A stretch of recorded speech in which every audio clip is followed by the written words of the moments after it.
All right, another one of those videos that has been annoying us for a long time and we've just never got around to it because it wasn't critical. But I think today is the day to make an improvement. We're going to talk about the vacuum pump for the brake system. And this is something that a previous owner added, and I really like it. The idea is that this electric vacuum pump supplies vacuum to the vacuum brake booster if you lose vacuum from the engine. So there's a hose that goes from the intake manifold to the brake booster, which is back in there. And if the engine dies, then the engine's not producing vacuum anymore. And after using the brakes, maybe once or twice, then you lose that vacuum boost and the brakes won't work as well. So what this does is it has a little sensor here, and if it detects that we've lost vacuum from the engine, then it will turn on this pump, which then runs to produce vacuum, and it goes to the brake booster. And so you still have power brakes even if the engine dies. There's been a couple of times that's happened, but with a big old vehicle like this that could die and would be hard to stop without power brakes, I think this is a great addition. The problem is that it's mounted kind of loosely, it's a little wiggly, and it's mounted basically to the back of the dash. And so when this thing kicks on, it can rattle the entire dash. And I'll try to get a little video of that.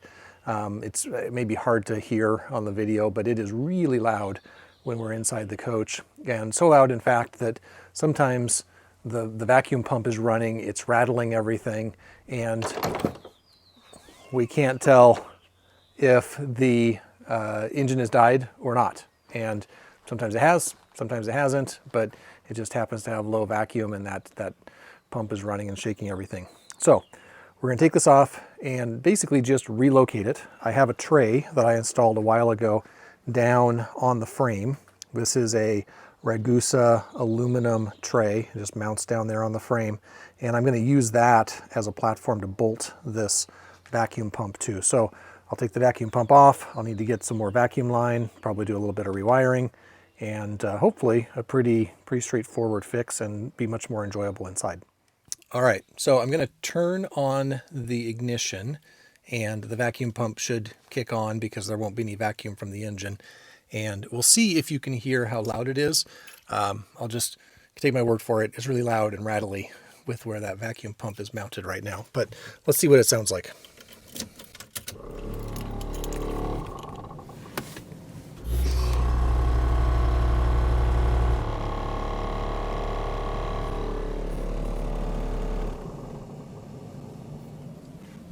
You can hear it kind of kick on and off depending on the vacuum. As it builds up vacuum, it'll turn on and off.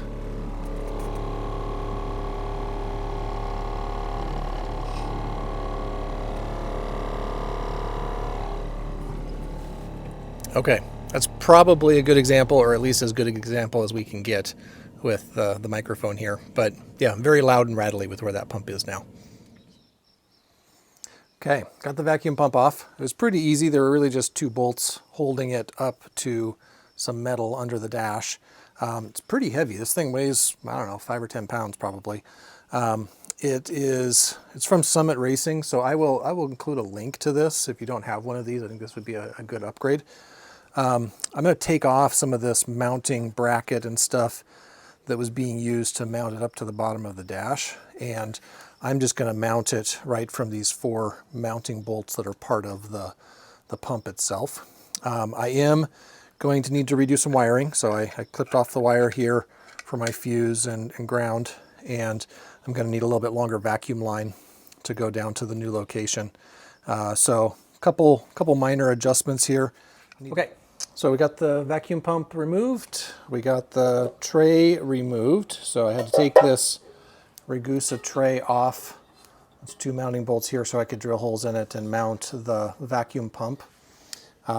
Basically, I'm going to need to get some new rubber grommets because these ones are kind of worn out.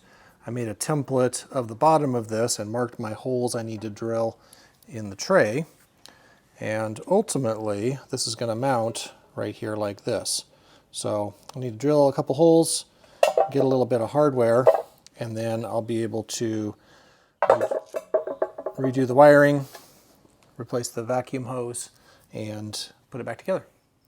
Well, we got it all installed, and we can come in here, basically just redid the vacuum line to move it down to the tray there.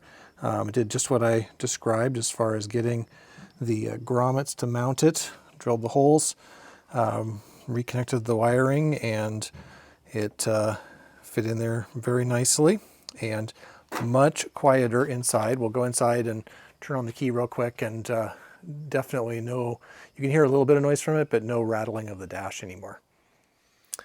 All right, so we're going to start it up just like we did before, and I'll see if you can get any of the sound here from the microphone, but it will be a fair bit quieter.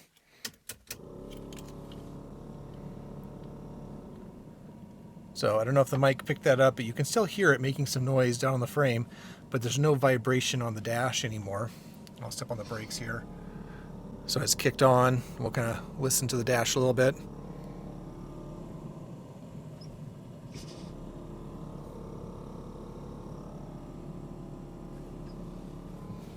So as far as driving, I think this is going to be much nicer, a lot less rattling and vibrating on the dash, but still, it'll work. It'll hold vacuum. I'm just testing it here by pushing on the brake, and it kicks on and then recharges the vacuum and turns off. The engine isn't running right now, so we're not generating vacuum on our own. But yeah, after moving it, it seems like it's working just fine.